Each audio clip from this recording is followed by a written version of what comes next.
हरे कृष्णा प्रभु जी, सबको दंडवत प्रणाम।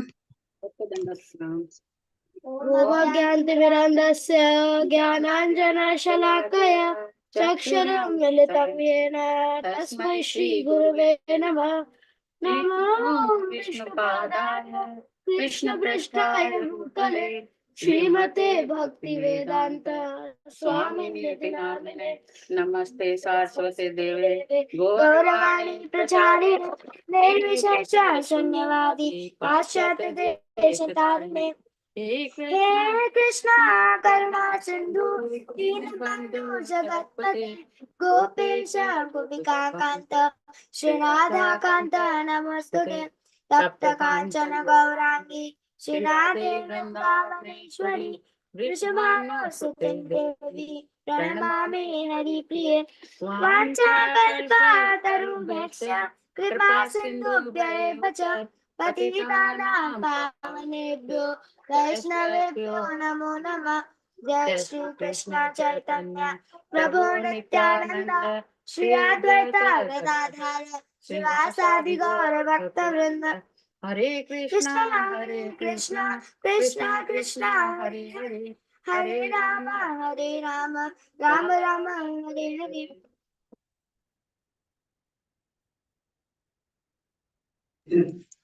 हरे कृष्णा माता जी, आवाज आ रही है मेरी? एक वरिष्ठ शिष्य का कहना था कि भक्ति सिद्धांत सरस्वती के उत्तराधिकारी के रूप में आचार्य एक होना चाहिए जो सारे दीक्षा संस्कार कराए और सभी विवादों को हल करे। किंतु भक्ति सिद्धांत सरस्वती ने ऐसा कभी नहीं कहा था। उन्होंने एक आचार्य की व्यवस्था कभी नहीं दी थी।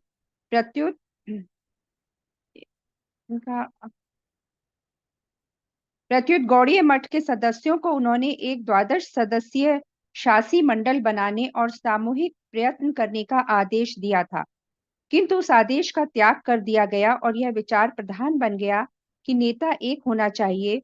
12 के स्थान पर ऊपर करना पड़ेगा मत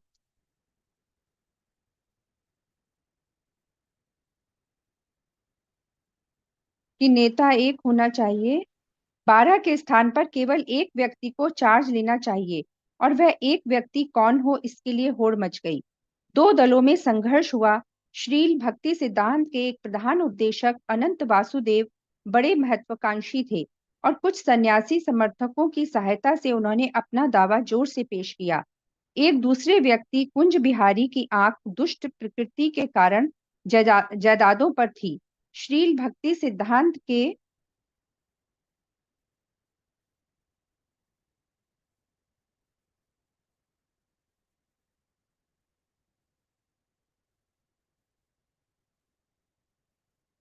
अ- 114 अधीन वे एक प्रधान प्रबंधक रह चुके थे और अब उन्होंने कलकत्ता के विशाल मंदिर तथा भारतव्यापी गौड़ीय मठ की सभी संपत्तियों और वस्तुओं पर अधिकार का दावा किया। यद्यपि अपने वसीयतनामा में श्रील भक्ति सिद्धांत ने इच्छा प्रकट की थी कि गौड़ीय मठ की संपत्तियों और निधियों की व्यवस्था के लिए उनके शिष्यों द्वारा एक शासी मंडल चुना जाए, कुंज बिहारी ने उनके वसीयतनामा की वैधता को ही चुनौती दे दी। उनका और उनके समर्थकों का तर्क था कि चूंकि श्रील भक्ति सिद्धांत ने सारी संपत्तियां भगवान के नाम पर प्राप्त की थी, इसलिए वे उनके वैध स्वामी नहीं थे और उनके भावी स्वामित्व का निर्धारण भी नहीं कर सकते थे। इस तरह कुंज बिहारी और उनके समर्थक अन्य लोग पूर्व आचार्य की स्थिति की वैधता और धर्मानुकूलता के पक्षों को लेकर विवाद पर तुल गए। श्री भक्ति सिद्धांत के तिरोभाव के तुरंत बाद मुकदमेबाजी आरंभ हो गई। गौड़ीय मठ के अधिकतर सदस्यों ने समर्थित अनंत वासुदेव ने दावा किया कि उत्तराधिकारी आचार्य होने के नाते वे सभी संपत्तियों के स्वामी और निदेशक थे। किंतु यद्यपि कुंज बिहारी के समर्थक अल्प संख्या में थे, उन्होंने न्यायालय में वकीलों के माध्यम से अपना दावा प्रस्तुत कर बहुसंख्यकों की अवज्ञा की। कुंज बिहारी और उनके समर्थकों के अधिकार में मायापुर का चैतन्य मठ तथा अन्य मंदिर थे।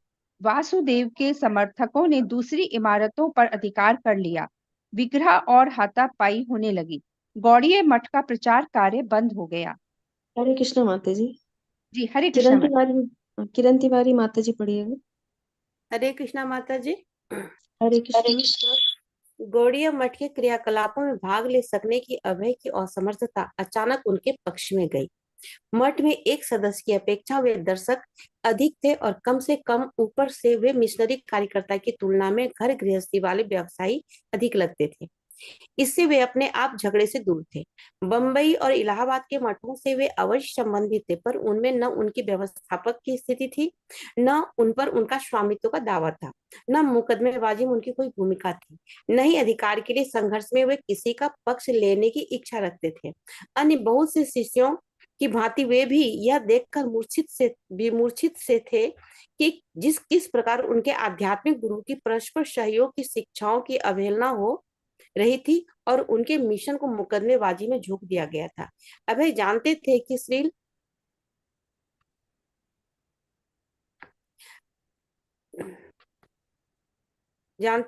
श्री अधीन में प्रधान प्रबंधक रह चुके थे।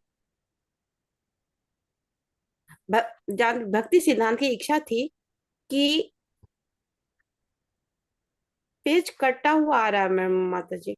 भक्ति सिद्धांत की इच्छा थी कि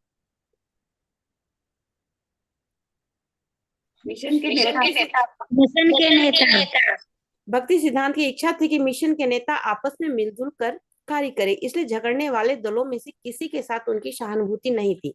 दोनों दल श्री भक्ति सिद्धांत सरस्वती के अपमान स्वरूप थे, लेकिन अभय एक अच्छा उपदेशक बनना चाहते थे। यद्यपि अंग्रेजी में अच्छा उपदेशक बनने के बारे में वे सोच अधिक रहे थे और कर कम रहे थे, तथापि यह स्वाभाविक ही था कि गौड़िया मठ उनके उपदेश कार्य का अच्छा माध्यम बनता। गौड़िया मठ के प्रकाशनों में उनके लेख छप चुके थे और वे गुरु भाइयों के साथ इलाहाबाद और बंबई के केंद्रों में कार्य करते आए थे। अतः उनके लिए यह सोचना स्वाभाविक था कि अपने आध्यात्मिक गुरु के मिशन की सेवा करके वे स्वयं आध्यात्मिक गुरु की सेवा कर सकते थे। किंतु जो गौड़िया मठ हमेशा से भगवान चैतन्य के संदेश के विशुद्ध और निशंक प्रचार के लिए प्रख्यात था, वह अब द्वंद्व में गुटबाजी में फंसता जा रहा था। गौड़िया मठ के छिन्न भिन्न होने का उन पर गहरा प्रभाव हुआ। तत्कालीन परिस्थिति में वे प्रचार के लिए अपने आध्यात्मिक गुरु के आदेश का पालन कैसे कर सकते थे? पहले उनके प्रचार के मार्ग में प्रमुख बाधा परिवार के प्रति उनकी प्रतिबद्धता थी। अब वह बाधा द्विगुणित हो गई। अब लाचार होकर उन्हें मठ के अंदर चलने वाले झगड़े के परिणाम की प्रतीक्षा करनी थी। भगवान कृष्ण क्या करने वाले हैं, वे सोच रहे थे। हरे कृष्णा। हरे कृष्णा माता जी। मंजू द्विवेदी माता जी पढ़िएगा।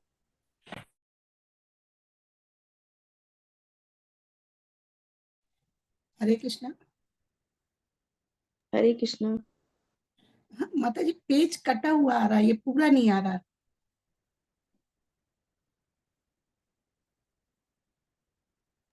माता जी अपनी स्क्रीन से आप थोड़ा सा क्लियर कर लीजिए।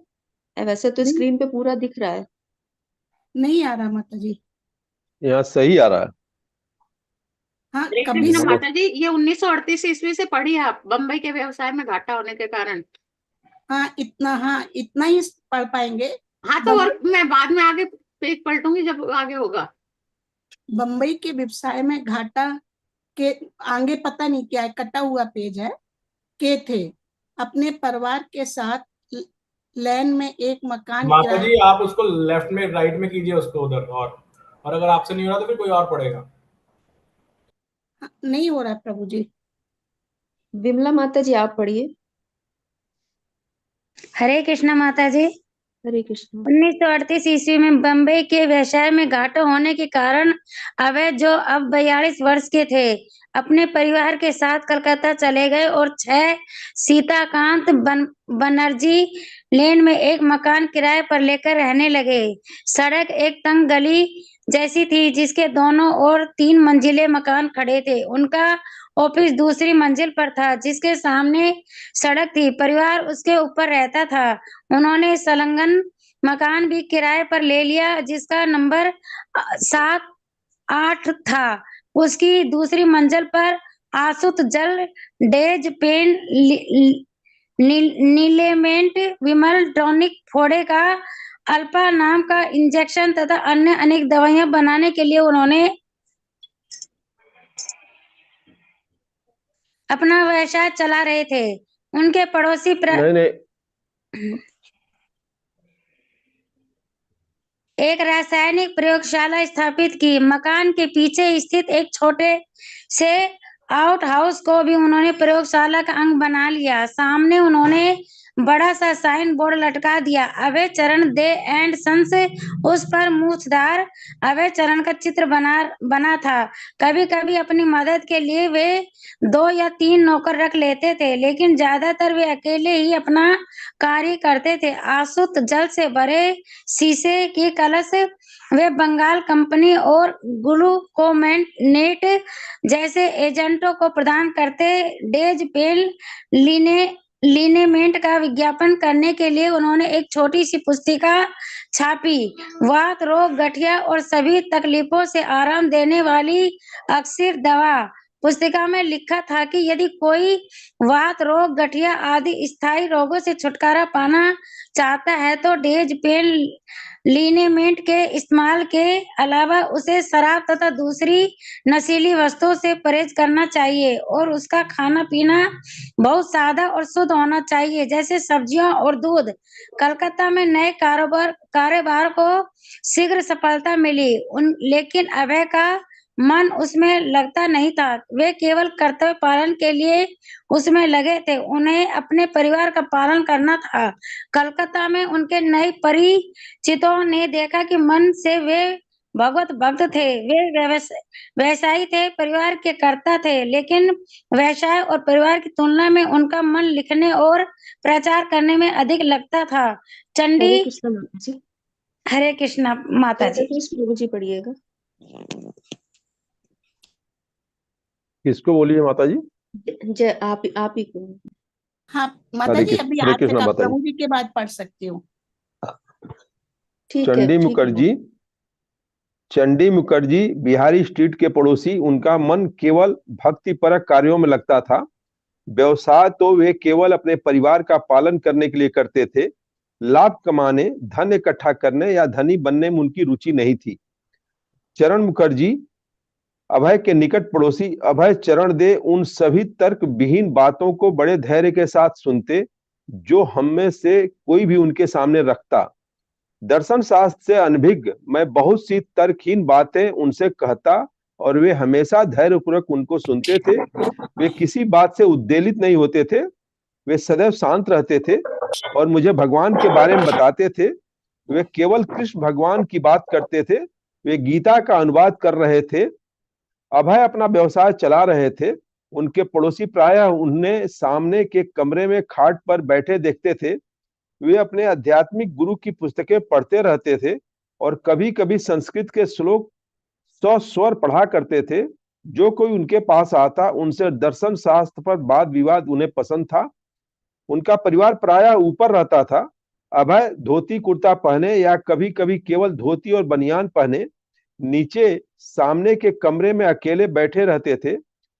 प्रायः वे लिखने में लीन रहते थे, जबकि उनके बच्चे उसी मकान के पीछे के हिस्से में रहने वाले गांगुली परिवार के बच्चों के साथ दरवाजे के बाहर खेला करते थे। आसपास के सभी पड़ोसी एक संयुक्त परिवार के सदस्यों की भांति मिलजुल कर रहते थे और अभय पड़ोसियों से उन्मुक्त वार्ता करते थे, लेकिन केवल वैष्णव दर्शन पर और कभी-कभी ही व्यवसाय के बारे में। मिस्टर गांगुली को अभय की बात विद्वतापूर्ण और हमेशा बहुत दार्शनिक लगती। अभय श्री कृष्ण भावनामृत की विचारधारा में विनम्र थे और सामान्य छोटी मोटी बातों में भी भगवान कृष्ण का हवाला देते और भगवत गीता के उस वर्णन की ओर संकेत करते जिसमें भगवान कृष्ण को भौतिक और आध्यात्मिक जगत का मूलाधार कहा गया है। अपनी प्रयोगशाला में कार्य करते हुए या बोतल बेचने वाले मुसलमान व्यापारी से खाली बोतलें खरीदते समय या दवाएं बेचने के लिए बाहर यात्रा करते समय वे हमेशा भगवान के बारे में बात करते या सोचा करते। उन दिनों कलकत्ता में किसी का भगवान की भावना में रुचि रखना कोई सामान्य बात नहीं थी। अभय ने देखा कि बोतल का मुसलमान व्यापारी अब्दुल्ला भी बहुत धार्मिक था। एक दिन अभय ने अब्दुल्ला से, जो पहले बहुत गरीब था, लेकिन व्यवसाय से बहुत धनी हो गया था। पूछा, अब आपके पास पैसा हो गया है, उस पैसे का उपयोग आप कैसे करेंगे? बोतल के व्यापारी ने उत्तर दिया, प्रिय महोदय, मेरा इरादा एक मस्जिद बनाने का है। हरे कृष्ण हरे माता जी। कृष्ण। हरे कृष्ण। मंजू माता जी पढ़ेंगे आप? दिख रहा है पूरा? हाँ अभी दिख रहा। हाँ हरे कृष्ण माता जी। हरे कृष्ण। इस बीच गौड़ीय मठ का युद्ध चलता रहा। दोनों ही दलों के उद्देश्य, ऊपर कर दीजिए मतलब थोड़ा सा नीचे,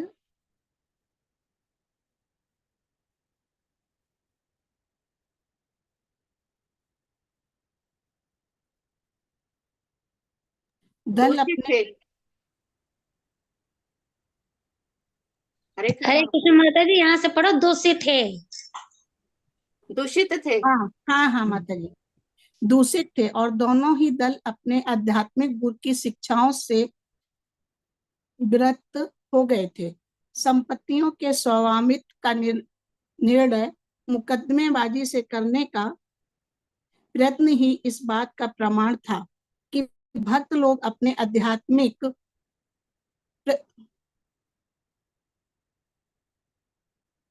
आध्यात्मिक गुरु की स्पष्ट इच्छा का, जो उनके वसीयतनामे में उल्लिखित थी, उल्लंघन कर रहे थे। मुकदमे का क्रम वर्षों चलता रहा, लेकिन इस कानूनी लड़ाई ने उन्हें एकता सिखाई, न उनके मन को युद्ध किया। एक न्यायालय का निर्णय अनंत वासुदेव के पक्ष में था, लेकिन उससे ऊंचे न्यायालय ने मठ की दो तिहाई जायदाद कुंज बिहारी को दे दी और एक तिहाई वासुदेव को। यद्यपि वासुदेव को कम जायदाद मिली, उनके अनुयायियों की संख्या अधिक थी। वे मठ की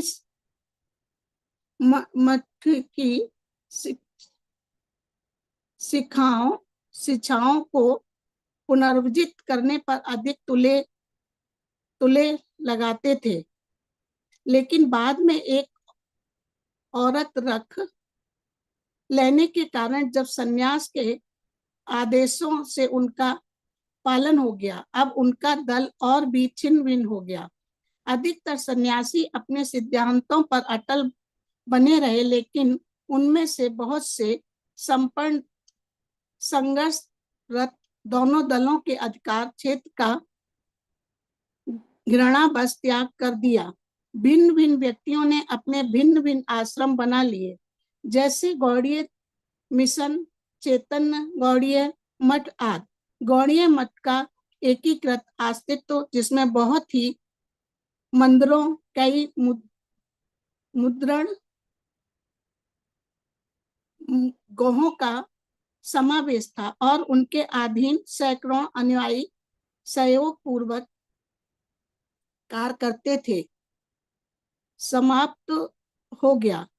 एक भक्त लोग श्री सिद्धांत सरस्वती के माध्यम से प्राप्त भगवान चेतन महाप्रभु की शिक्षाओं का पालन करते रहे, लेकिन सहयोग पूर्वक कार्य के अभाव में उनकी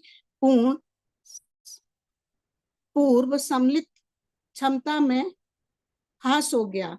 स्वामित्व और बड़प्पन का माया जल आध्यात्मिक गुरु के आदेश पर हावी हो गया और भगवान चेतन की विश्वव्यापी शिक्षाओं के प्रचार आंदोलन का श्री सिद्धांत का उद्देश्य ध्वस्त हो गया।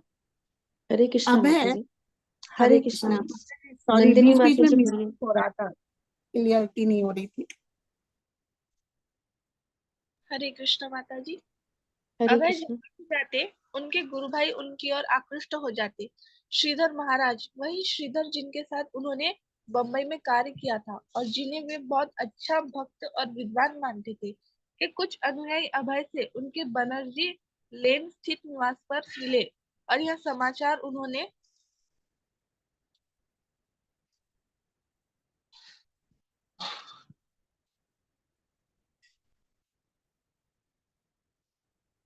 श्रीधर महाराज जी माता जी। श्रीधर श्रीधर महाराज। जो उन दिनों मायापुर में अपने आश्रम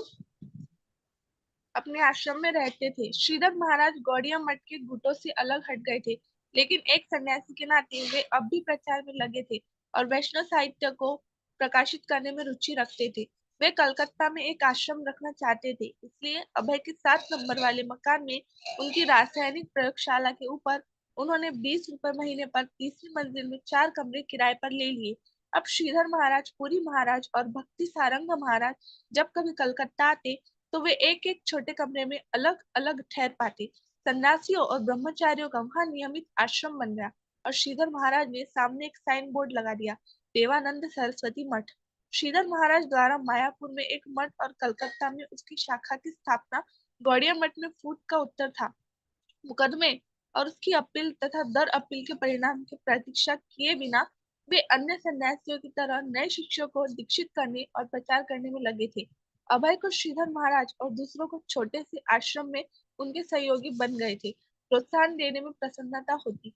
यहाँ अभय और श्रीधर महाराज तथा उनके अनुयायी झगड़ालू गुटों से अलग रहकर श्री कृष्ण भावनामृत के प्रचार की अपनी योजनाओं को कार्यान्वित कर सकते थे। सन्यासी अपना भोजन अलग बनाते, पूजा करते और सुबह शाम कीर्तन और भाषण करते। अभय अपने परिवार के साथ रहते थे, वे भोजन और पूजा अलग करते थे, लेकिन श्रीमद् भागवत पर श्रीधर महाराज से चर्चा करने में प्रायः जाया करते थे। वे अपनी छत से अपने आध्यात्मिक गुरुद्वारा बाग बाजार में निर्मित गौड़िया मठ भवन की ऊंची गुंबद देखा करते थे, जिसके स्वामित्व के लिए 2 दलों में घोर संघर्ष चल रहा था।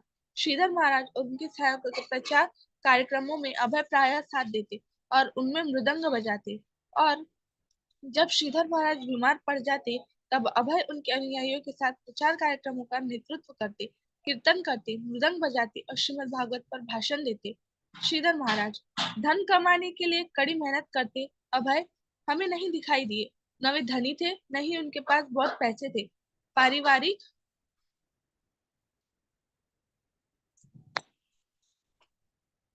पारिवारिक मामलों की तुलना में वे आध्यात्मिक मामलों की ओर अधिक आकृष्ट थे। उन्होंने अपने व्यवसाय की संभावनाओं के संबंध में मुझसे कभी विचार विमर्श नहीं किया कि व्यवसाय में लाभ होने वाला है या घाटा, अथवा वह यह करने की योजना बना रहे या वह उनके पास इतना आर्थिक साधन नहीं था कि उसमें से वे कुछ मिशन को दे सकने की स्थिति में। हरे कृष्ण। हरे कृष्ण माता जी। ज्ञानेंद्र माता जी पढ़िएगा। हरे कृष्ण माता जी। हरे कृष्ण। अभय वैष्णव साहित्य लिखने के संबंध में गंभीरता पूर्वक विचार करने लगे थे। उनके आध्यात्मिक गुरु उनसे बहुत प्रसन्न थे और हार्मोनिस्ट के संपादक से उन्होंने कहा था वह जो कुछ लिखें उसे प्रकाशित कर, यदि वे अपने व्यवसाय के लाभों में वृद्धि कर सके तो उसका उपयोग अंग्रेजी में पुस्तकें प्रकाशित करने में किया जा सकता है, क्योंकि उनके आध्यात्मिक गुरु ने कहा था यदि तुम्हारे पास कभी पैसा हो तो पुस्तकें छापना। यह तो निश्चित ही था कि गौड़ी मठ से यह काम होने का नहीं। कुंज बिहारी ने मुकदमे का खर्च निकालने के लिए भक्ति सिद्धांत के छापे खानों को बेच दिया था। नहीं, अभय को अकेले ही यह कार्य करना था। उन्हें अपना व्यवसाय चलाना था और साथ में लिखने और पुस्तकें छापने के लिए भी प्रयत्नशील होना था। और शील भक्ति सिद्धांत का भी नुस्खा यही था। अच्छा है कि वह आपके समुदाय से बाहर ही रह रहा है, जब समय आएगा तो वह स्वयं ही सब कुछ करेगा। 1939 में अभय ने इंट्रोडक्शन टू गीतोपनिषद लिखा। यह कार्य छोटा था, लेकिन वह उनके द्वारा भागवत गीता के अंग्रेजी में टीका समेत अनुवाद का कार्य किए जाने के इरादे का संकेत था। यह सच है कि उस ग्रंथ की अंग्रेजी में अनेक टीकाएं मौजूद थी, लेकिन उनमें से अधिकतर के लेखक निर्विशेषवादी या दूसरे थे, जो गीता के मूल भाव को कुरुक्षेत्र की रणभूमि में स्वयं भगवान के मुख से भागवत गीता सुनते हुए अर्जुन के मनोभाव को अभिव्यक्त करने में असमर्थ थे। अभय जानते थे कि चैतन्य महाप्रभु और शिष्य शिष्य परम चैतन्य महाप्रभु और शिष्य परंपरा के उपदेशों पर आधारित अंग्रेजी में टीका लिखकर वे श्रीमद् भागवत को उसके सही परिप्रेक्ष्य में प्रस्तुत कर सकेंगे। इसलिए उन्होंने आरंभ कर दिया। जब भी उन्हें समय मिलता वे लिखते।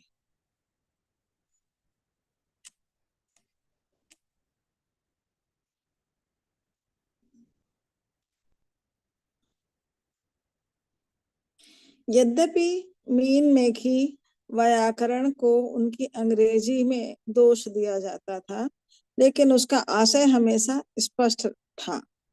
अपनी प्रस्तावना में अभय ने उस समय का उल्लेख किया था जब एक स्कूली लड़के के रूप में उन्होंने विद्या रत्न नामक एक भाषण सुना था। भाषण का प्रतिपाद्य था कि भगवान का अस्तित्व नहीं है और न उसका अस्तित्व हो सकता है। यदि भगवान होता तो सभी धार्मिक प्रतिद्वंद्विताओं का अंत करने के लिए वह पृथ्वी पर अवश्य प्रकट हुआ होता, किंतु चूंकि भगवान ने मनुष्य को इस प्रकार अनुग्रहित नहीं किया है, इसलिए थोड़ा सा ऊपर कर दे माता जी।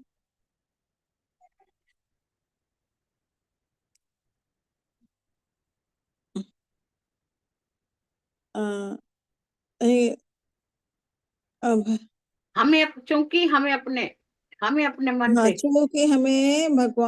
चूंकि भगवान ने मनुष्य को इस प्रकार अनुग्रहित नहीं किया था, हमें अपने मन से उसके अस्तित्व का विचार बिल्कुल निकाल देना चाहिए।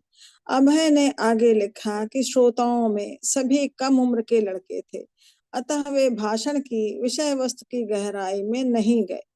तो भी भाषणकर्ता के तर्कों से प्रभावित होकर अधिकांश लड़के नास्तिकता के ऊंचे विचारों को लेकर घर गए। इस प्रकार नास्तिक बने। हरे अभय कृष्ण को माता जी। नास्तिकता हरे कृष्ण। के निष्कर्ष। हरे कृष्ण। वर्षा माता जी पढ़िएगा। हरे कृष्ण माता जी। हरे कृष्ण।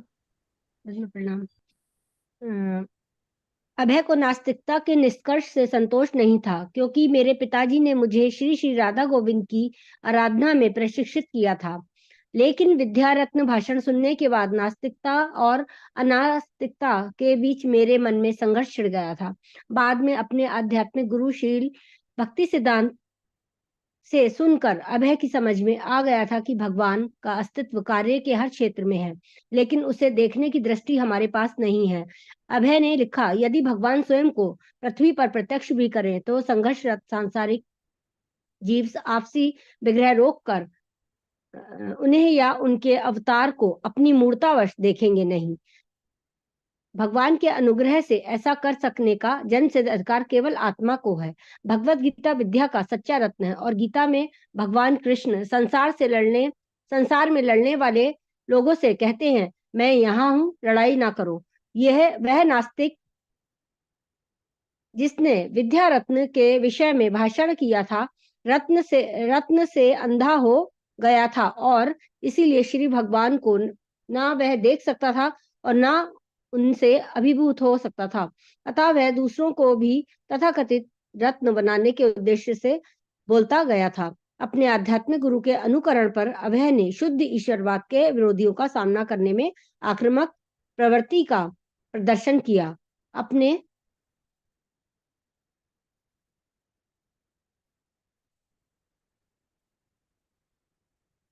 आध्यात्मिक गुरु के आदेश का पालन करते हुए अपने को अंग्रेजी में प्रचारकर्ता के रूप में विकसित करने में अभय केवल विद्वतापूर्ण तटस्थ प्रस्तुतिकरण करने वाले नहीं थे, वे लड़ाई के लिए भी इच्छुक और तत्पर थे। चाहे वह लड़ाई आधुनिक अज्ञेयवाद के विरुद्ध हो या वैष्णव धर्म के सनातन शत्रु मायावादी निर्विशेषवाद के विरुद्ध हो। यद्यपि भगवत गीता में आख्यायित श्री कृष्ण के प्रति समर्पण का तरीका बताने वाले विद्वान कम ही थे, लेकिन ज्ञान का सारांश प्रस्तुत करने वाले ग्रंथ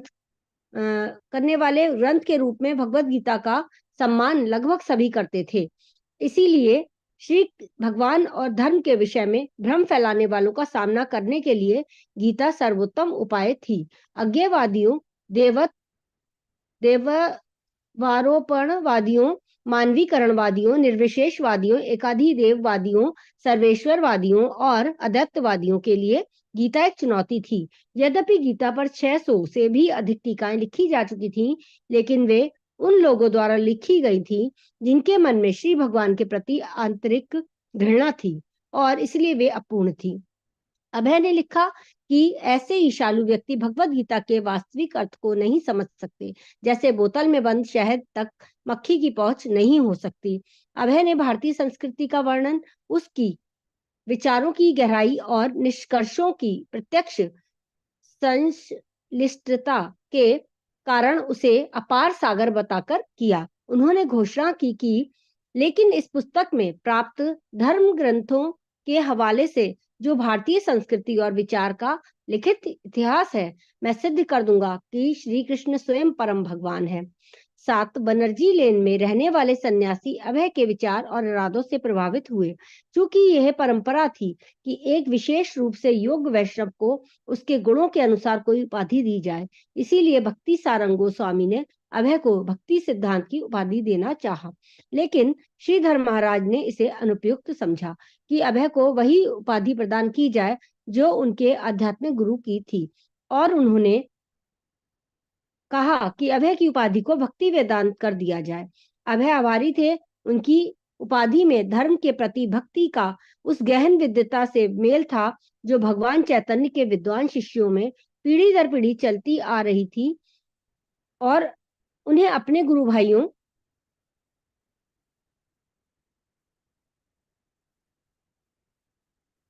का यह रवैया पसंद आया और उन्होंने इस उपाधि को श्री कृष्ण भावनामृत के प्रचार के अपने आध्यात्मिक मार्ग के प्रति और अधिक प्रतिबद्धता के रूप में स्वीकार किया। अब है श्रीधर महाराज के Hare Krishna. Thank you so much. Kusum Kalia माता जी पढ़िए ना। हरे कृष्णा माता जी। हरे कृष्ण। अभी श्रीधर महाराज के संसर्ग में बराबर बने रहे और श्रीमद् भागवत के विषय में उनसे उनका विचार विमर्श चलता रहा। उन्हें व्यापक प्रचार के लिए अभय उत्साहित करते। यद्यपि श्रीधर महाराज प्रचारक की तुलना में विद्वान अधिक थे और इधर उधर जाने में सकुचाते थे।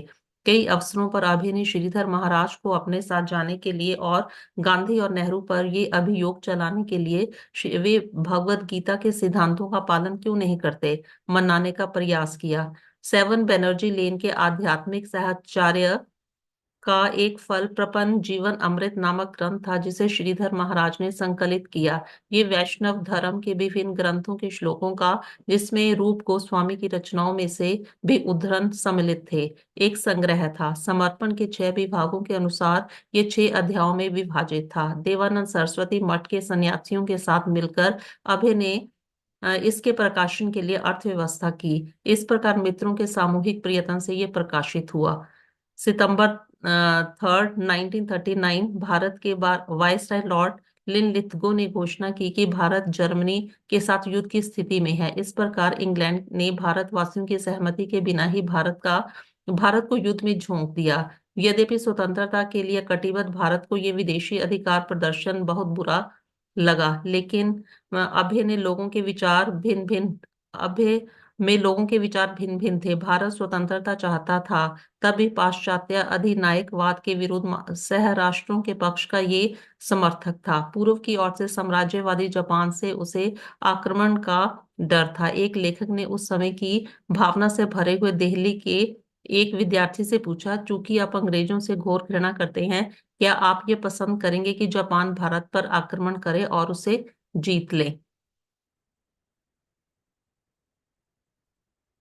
विद्यार्थी ने उत्तर दिया, नहीं, लेकिन हम भारतवासी भगवान से प्रार्थना करते हैं कि वे अंग्रेजों को उस आघात को सहने की शक्ति दे जिसके वे पात्र हैं। युद्ध आरंभ होने के समय यद्यपि भारत की सेना में केवल 175,000 सैनिक थे, अंग्रेजों ने किसी तरह उनकी संख्या बढ़ाकर 20 लाख कर ली। अनिवार्य भर्ती नहीं हुई, लेकिन अंग्रेजों ने सारे देश में भर्ती करने वाले एजेंट भेजे, विशेषकर पंजाब में, जहां स्थानीय गरीब वर्ग के लोगों के लिए सैनिक सेवा का बड़ा आकर्षण था। पंजाबी बड़े अच्छे लड़ाकू साबित हुए, जबकि बंगालियों की भर्ती अधिकारियों, डॉक्टरों, ठेकेदारों और क्लर्कों के रूप में हुई। भारतीय सैनिकों को Egypt, Iraq, Syria, France, Malaya, Verma और आसाम में लड़ाई के मोर्चों पर भेजा गया। एक और अंग्रेज भारतीयों को युद्ध के लिए सन्नद्ध करने की कोशिश कर रहे थे। दूसरे राष्ट्रीय आंदोलन, जो पिछले 20 वर्षों से रुक रुक कर चलता आया था, बहुत सक्रिय बन गया था। कांग्रेस दल के सदस्यों ने युद्ध के कार्यों में सहयोग देने से इनकार कर दिया और भारत की स्वतंत्रता के लिए गारंटी चाही। कुछ ने सोचा कि इंग्लैंड जर्मनी के साथ बुरी तरह फंसा है, इसलिए विद्रोह करके शक्ति पूर्वक स्वतंत्रता प्राप्त करने के लिए ये बहुत उपयुक्त समय है। गांधी जी की स्थिति एकांत शांतिवादी की थी और उन्होंने भारत की रक्षा के लिए भी शस्त्र ग्रहण करने की नीति का विरोध किया था। लेकिन 1942 ईस्वी के आते आते वे अंग्रेजों के और अधिक विरोधी बन गए और उनके प्रति भारत छोड़ो की सीधी स्पष्ट नीति का ऐलान किया। हजारों भारतीयों ने नारे लगाकर और यहाँ तक कि रेल की लाइनें तोड़कर उनके आंदोलन का समर्थन किया। अभय हरे के कृष्ण माता जी। हरे कृष्ण। अनीता माता जी पढ़िएगा। हरे कृष्णा माता जी। हरे कृष्ण। अभय के युद्ध प्रिय पुराने स्कूल के साथी सुभाष चंद्र बोस ये अंग्रेजों से अपने ढंग की लड़ाई छेड़ दी। वे जर्मनी के हिटलर से मिले और उसे राजी कर लिया था कि जब जर्मनों के हाथों भारतीय सैनिक पकड़े जाएंगे तो जर्मनी उन्हें बोस को वापस कर देगा और वे उन्हें अपनी राष्ट्रीय सेना में रखेंगे।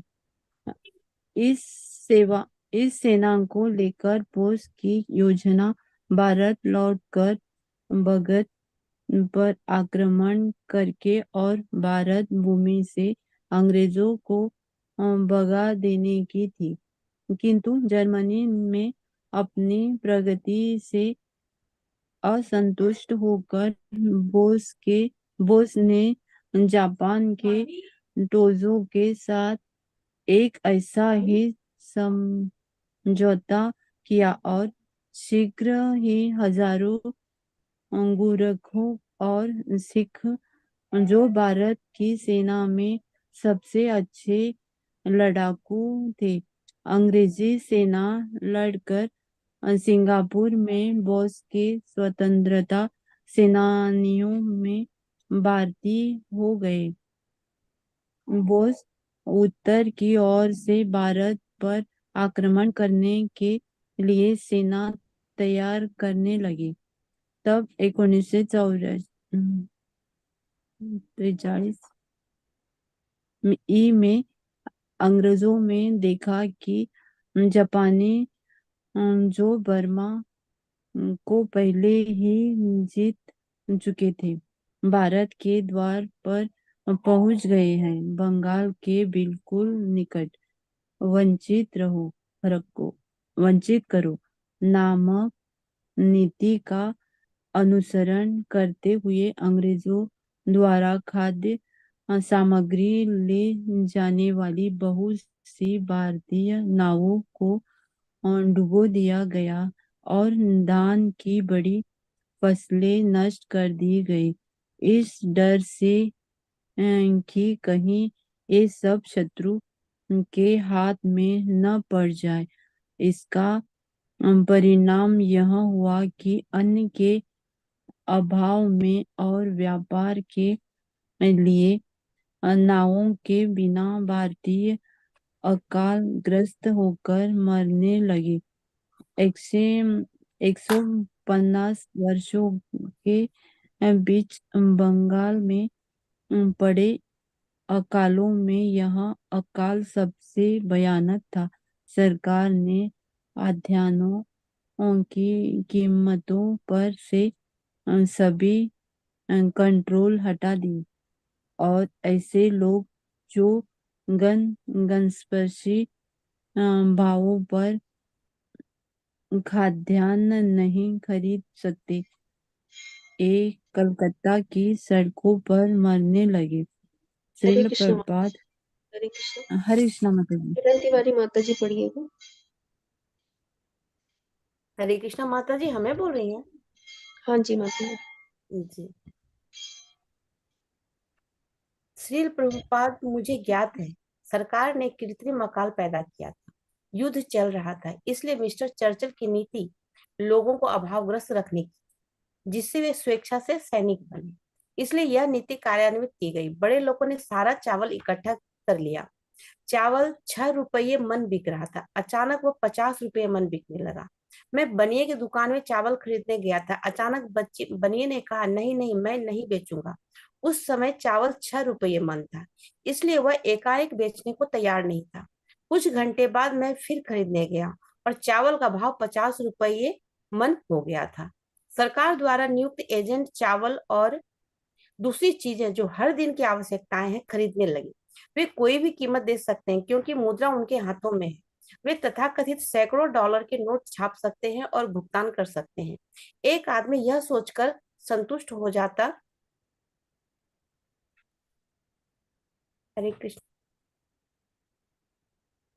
संतुष्ट हो जाता है कि मेरे पास सैकड़ों डॉलर है, लेकिन है वह कागज का एक टुकड़ा। यह नीति थी, तुम्हारे पास पैसे नहीं है, चावल नहीं है, तो दूसरा मार्ग खुला है। हाँ, तुम सिपाही बन जाओ, बहुत सारा पैसा मिलेगा तुमको। गरीबी के कारण लोग वहां जाने लगे। मैंने देखा है बाजार में चावल उपलब्ध नहीं था, लोग भूखे थे, मर रहे थे। अभय ने अपने परिवार को जिंदा रखने भर को किसी तरह चावल प्राप्त कर लिया, लेकिन उन्होंने देखा कि भिखमंगों की आबादी में नित्य सैकड़ों बढ़ रहे थे। वे देखते कि हर महीने सड़कों की पटरियों पर और खुली जगहों में भिखमंगों की भीड़ उत्तरोत्तर बढ़ती जा रही थी। भिखमंगे खुले में और पेड़ों के नीचे चूल्हे बनाकर अपना खाना पकाते और वही सोते थे। उन्होंने देखा कि भूख से मरते बच्चे एक और खाने की चीज के लिए कूड़े के ढेरों को छानते फिरते थे। उनके लिए अगला कदम केवल यह रह गया था कि कूड़े कचरे में अपने हिस्से के लिए वे कुत्तों से लड़ाई करें, और कलकत्ता की सड़कों में यह भी एक आम दृश्य हो गया। ब्रिटिश सरकार के पास युद्ध के कामों के अतिरिक्त और किसी काम के लिए समय नहीं था। उसकी कोशिश केवल उन लोगों को बचाने की थी जो युद्ध के लिए आवश्यक थे। आम जन समुदाय के लिए साम्राज्य का नुस्खा सीधा साधा और एक सा ही था, भूखे मरो। श्रील प्रभुपाद एक अमेरिकी सज्जन इस समय मौजूद थे। उनकी टिप्पणी थी, लोग इस तरह भूख से मर रहे हैं, हमारे देश में तो क्रांति हो जाती। हाँ, लेकिन भारत की जनता की शिक्षा इस प्रकार की है कि कृत्रिम अकाल का सामना करते हुए भी दूसरों की संपत्ति को चुराने की और उसकी प्रवृत्ति नहीं हुई। लोग भूख से मर रहे थे, इतने पर भी उनका विचार था कि ठीक है, यह सब कुछ भगवान का दिया हुआ है। वैदिक सभ्यता का यही मूलभूत सिद्धांत था। अभय जानते थे कि प्राकृतिक नियमों के अंतर्गत अभाव को कोई स्थान नहीं है। भगवान की व्यवस्था से पृथ्वी पर्याप्त भोजन पैदा कर सकती है। कठिनाई तो मनुष्य के लोभ के कारण थी। संसार में अभाव या कमी नहीं है। श्री भक्ति सिद्धांत सरस्वती ने कहा था, कमी केवल श्री कृष्ण भावनामृत की है। और अभय ने 1943 ईस्वी के अकाल को इस दृष्टि से देखा। पहले से भी अधिक अब यह आध्यात्मिक अंतर्दृष्टि प्रासंगिक लगती थी। श्री कृष्ण भावनामृत आदिम आवश्यकता है, अन्यथा मनुष्य को उसकी इस दूषित मनोवृत्ति से कैसे रोका जा सकता है, जिसके वशीभूत होकर वह लोभी बनता है, संग्रह करता है, युद्ध करता है और इस प्रकार लाखों के लिए दुर्दशा की सृष्टि करता है।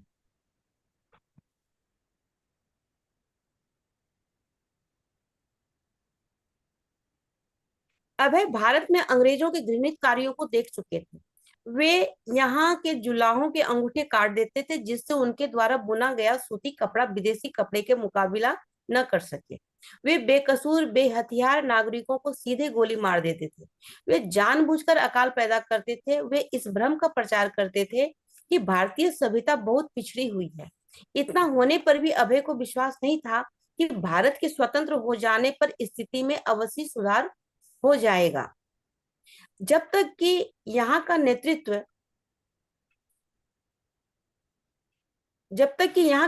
श्री कृष्ण भावनामृत के सराबोर न हो, कृष्ण भावनामृत में सराबोर न हो, और यह न गांधी के विषय में सत्य था, न सुभाष चंद्र बोस के विषय में।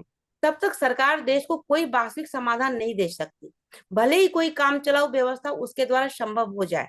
धर्म ग्रंथों और संतों द्वारा कथित ईश्वरीय नियमों के पालन बिना कोई भी सरकार हो, वो मानव दुख में वृद्धि ही करेगी। तब हरे कृष्ण माता जी। हरे कृष्ण माता जी। जयप्रकाश प्रभु जी पढ़िएगा। हरे कृष्ण माता जी। हरे कृष्ण। जब प्रतिदिन कलकत्ता पर बम वर्षा होने लगी, बम कुछ विशेष क्षेत्रों पर ही गिराए जाते, जैसे कित्तरपुर बंदरगाह पर और उत्तर कलकत्ता में श्याम बाजार पर, जो सीताकांत बनर्जी लेन में अभय के मकान के बिल्कुल निकट था। अमेरिकी हवाई जहाज चीन और जापान के लक्ष्यों पर आक्रमण करने के लिए कलकत्ता के निकट हवाई अड्डों से उड़ते थे। इसीलिए कलकत्ता पर हवाई आक्रमण अनिवार्य प्रतिकारात्मक प्रतीत होते थे। ये जवाबी हमले जापान की ओर से थे, या क्या ऐसा था? एक मिनट हम हाथ लो कर। क्या ऐसा था? कुछ लोगों का कहना था कि ये आक्रमण सुभाष चंद्र बोस की सेना की ओर से थे, क्योंकि बम अधिकतर यूरोपियनों के घरों पर गिरते थे। लेकिन कलकत्ता के निवासियों के लिए इससे कोई अंतर नहीं पड़ता था कि आक्रमण किसकी ओर से हो रहे थे। पहली बम वर्षा के बाद लोगों ने कलकत्ता छोड़ दिया, ब्लैक आउट लागू हो गया और रात में पूरा नगर अंधेरे में रहने लगा। टिल पर बाद पूरा कलकत्ता खाली हो गया, शायद केवल मैं और कुछ अन्य लोग रह गए। मैंने अपने पुत्रों को नवद्वीप भेज दिया और मेरी पुत्री का तो विवाह हो ही गया था। मेरी पत्नी ने कलकत्ता से बाहर जाने से इनकार किया। उसने कहा मुझ पर बम गिरने दो, लेकिन मैं कहीं जाऊंगी नहीं, इसलिए मुझे कलकत्ता में रहना पड़ा। मैंने रात दिन भर, बताइए थोड़ा ऊपर कर दीजिएगा, इसको ऊपर कर दीजिए माता जी। हरे कृष्ण माता जी। स्क्रीन को रोका हुआ है, या पेज बताइए, हम अपना खोल लेते हैं।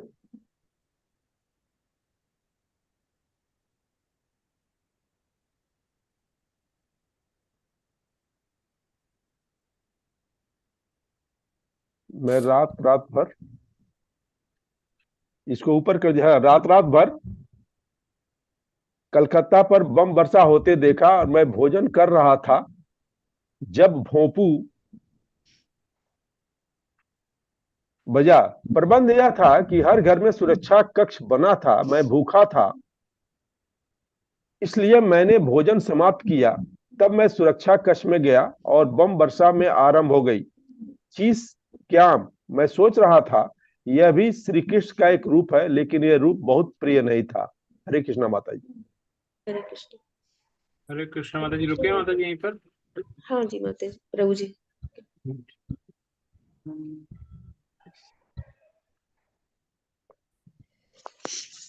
हम लोग वैष्णव प्रणाम मंत्र और हरे कृष्ण महामंत्र बोल के क्लास एंड करेंगे। वांछा कल्पतरुभ्यश्च कृपा